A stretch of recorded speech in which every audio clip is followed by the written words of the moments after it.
What's up, YouTube? Alright, so I've been talking about it and now I'm actually going to do it. If you can see, I got some KT tape on because my back and my hip are a little aggravated. So I'm going to take advantage. I'm going to kill two birds with one stone. I'm going to sit in the jacuzzi, prop up my camera, and I'm going to talk about my abs. I'm going to talk a little bit about my stomach and some food sensitivities. Maybe I'll kind of do like a to be continued into the next video, and I'll go more into detail, and we'll see. We'll see what I get into. So, see you in a minute. Okay guys, so normally if I was in the jacuzzi I would sit here with the bubbles on, but I'm pretty sure it's going to be a little bit too loud for you guys. So, here's what I wanted to do. I wanted to talk to you guys about the truth about my abs. I get a lot of people that make comments about them, about, you know, the definition on them. So I'm going to go a little bit into detail. I'm going to talk about a couple different subjects. And then depending on how long it is, I might briefly touch up on maybe some subjects, something else, or I might save it for another video. But, so first things first, we all are capable of having this, okay? It's just going to be about what we do with it in the gym and outside of the gym. And I think that that's the most important thing that I think most people with social media now and YouTube videos, I think most people really do understand the concept of like abs are kind of made in the kitchen. I don't do a lot of abs. Like I don't have an ab routine. So I'm gonna just keep it real with you guys. Like, yes, I do core exercises. I do the plank. That is a core exercise. It's basically breathing through your diaphragm. I'm not gonna at all claim that I've done vacuums. I've practiced them, but I'm not at all gonna say that it has anything to do with that. But basically when you breathe through your diaphragm, you're training your core to have stamina. You're training your core to hold, and basically your core is your powerhouse, right? So the stronger you are in your core, the stronger you can be everywhere else. If your core's not strong, which is your abs, your diaphragm, your lower back, your erectors, your glutes, your everything, these are all kind of working together, then when you're doing things like bent over rows or squats, that you're not going to be able to truly perform at optimal levels because your core's not strong enough. So I have done things like that. I have done a lot more of them since my disc herniation. I do a lot of reverse hyperextensions. That exercise is not for the glutes. Yeah, there's a little bit of glute and a little bit of hamstrings, but is primarily for the lower back. But, you know, the machine can be used for other things. Now, abs are not necessarily made in the kitchen. They help you be able to see the abs. So, number one, we all have them. So the important part is that you understand that as you're losing weight, following a nutrition plan, getting yourself to a healthy body fat, you're going to be able to see your abs more, okay? I don't do a lot of ab exercises. I don't have an ab routine. I've said that already. And so I will basically tell you what it really has a lot to do with. The abs are a muscle just like everything else. You know, just like we train our biceps, we train some muscles have more stamina. Some muscles can be trained more days a week. They recover quicker. So abs, I would say you could do them every day. What I used to do back in the day when I first got certified 21 years ago, some of the things that I've learned, and I know things have changed, is like I would rotate and I would do movements like crunches and reverse crunches, and then I would do, on the next day, I would do obliques, so like rotation, like Russian twists, or like windmills, or stuff like that. Windshield wipers, not windmills, but windmills are a core exercise also. So, I don't think that you need to train with a lot of weight, and I say the secret to my abs is truly, I flex them a lot, and I know that is an isometric, but I'm always very aware of what I'm doing. Back in the day when I was in high school, I was a little bit rebellious, so I was told I wasn't allowed to wear half shirts, and I would wear them anyway, and I wanted to have a flat stomach, so I never wanted to have like the sit down and rolls and whatnot, so I would always flex. I would always keep my abs tucked in. Now again, that's an isometric exercise. So, you know, if you're going to train the biceps, you don't do just an isometric bicep, you do a full bicep curl. So, you know, again, it doesn't have to be a crazy routine. I think 5 to 10 minutes a day, breathing exercises, breathing through your diaphragm to train your core, and then using more volume, crunches, reverse crunches, and rotational stuff. I really don't think that people need to spend any more than 5 to 10 minutes a day. 5 minutes. You could do it over the past few years, and I've kind of had abs. I've had abs for a lot longer than 5 years. But I've gone back and forth from, I've done abs before I do cardio. So I'll do some core and abs in my house, and then because I have a stair mill in my living room, if you haven't seen any of my videos, and then I go and I do cardio. Kind of elevates the heart rate, gets core temperature, so then you'll burn more calories or you'll start burning calories faster. So when you get on the stair mill, it takes a couple minutes for your core temperature to raise. So this, you're getting started, you go like 5 minutes straight. But that's basically, again, it's not about a crazy routine. There's not, like, you're not going to have abs if you can't do this specific exercise. It's really very basic.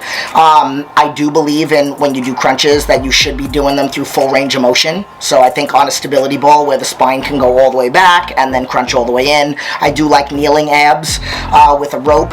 It has to be done correctly, otherwise it's going to be a lot of hips. And I believe that a lot of ab exercises do have to have good mind-muscle connection.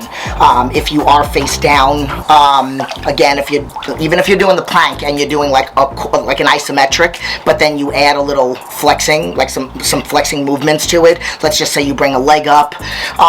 You really have to. It could very well be like even hanging abs, right? It's all hip flexors, but if you are actually flexing the abs and there's not a lot of swinging going on.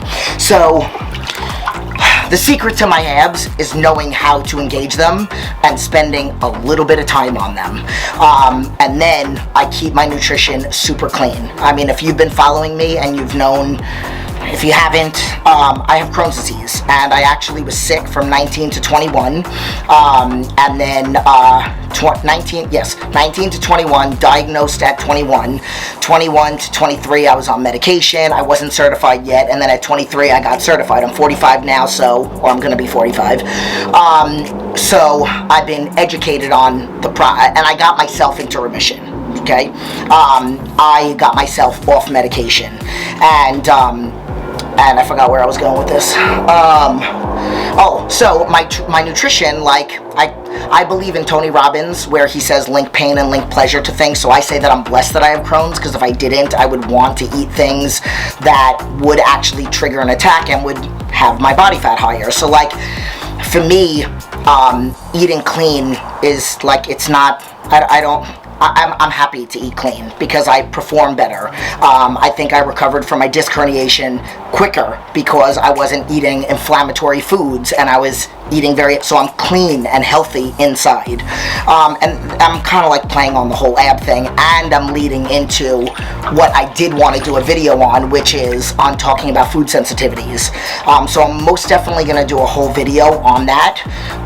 And then I just also wanted to touch up on this because I've been talking about this a little bit on Facebook and Instagram, and talking about, like, and I have somebody that's probably going to comment on this video, and he's probably one of my favorite people that comment on my videos, and he always leaves the greatest comments. And he basically had said that, you know, people talk about how they don't have time. They don't have time to food prep. They don't have time to exercise.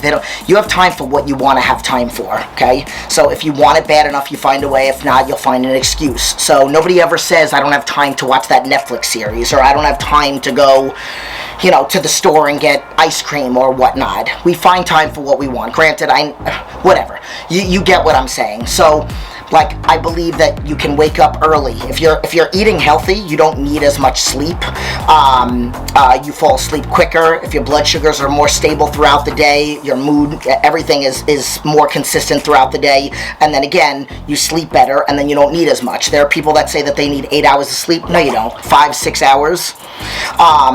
Just as long as it's good sleep. And then you wake up early and you get things done. Like, you don't have to get up at 3 o'clock like I do, but you know, you wake up early and you get things done. You wake up before your kids wake up if you have kids. And I always talk about how medical conditions and kids are like probably the two best motivators, because let's just say you have kids, okay? Medical conditions I already went over. In reference to kids, like, let's just say if your kid, let's just say if you start a fitness, you know, like you give yourself a fitness goal and you want to quit because it's hard, right? Like, oh, I got a food prep. You got a food prep once a week. It takes an hour. Please don't tell me that it takes any longer than that. Maybe 2 hours tops, cooking and then separating everything, right?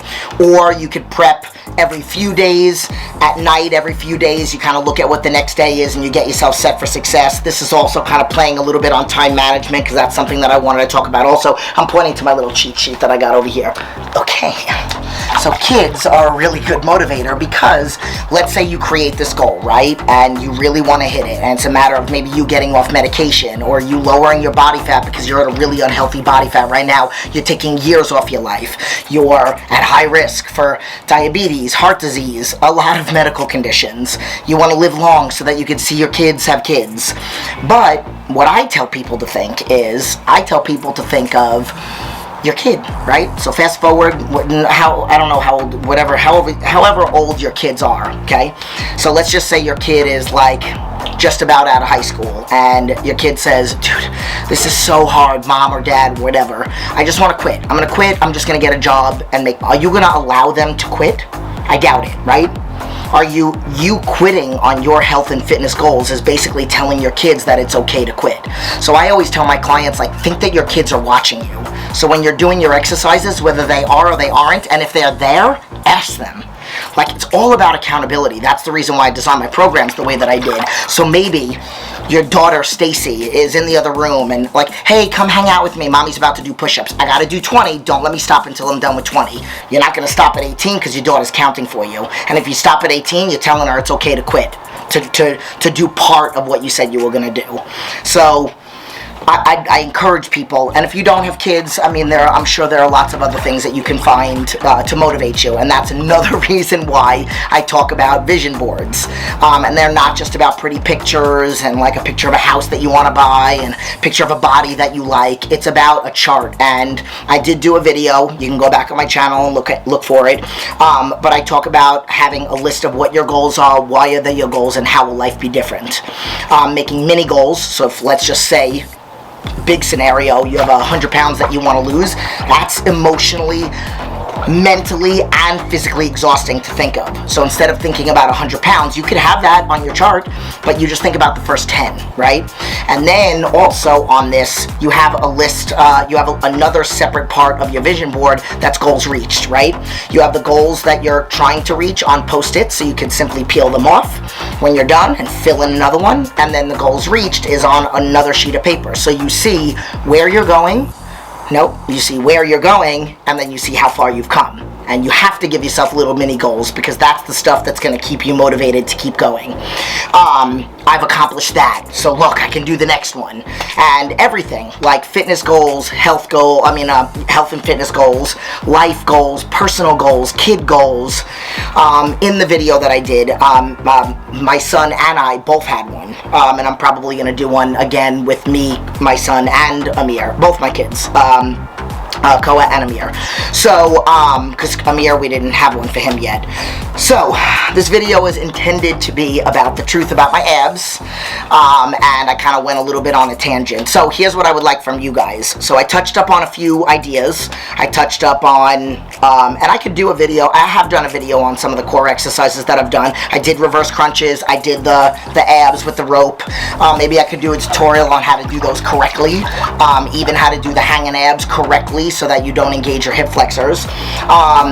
We talked about food sensitivities. I actually have had people on social media ask me about if you do have IBS or Crohn's or any stomach issue, what are things to avoid? So I can do that. So I would love for you to leave in the comments, out of some of the things that I touched up on, maybe what you would like to see me go into more detail on. So go ahead and like, subscribe, share this video with somebody that maybe needs to hear it.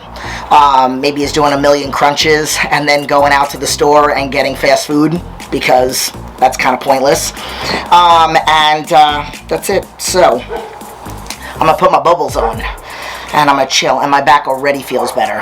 Oh, and keep an eye out. I'm gonna do a video on, I talk about the 5 components of fitness.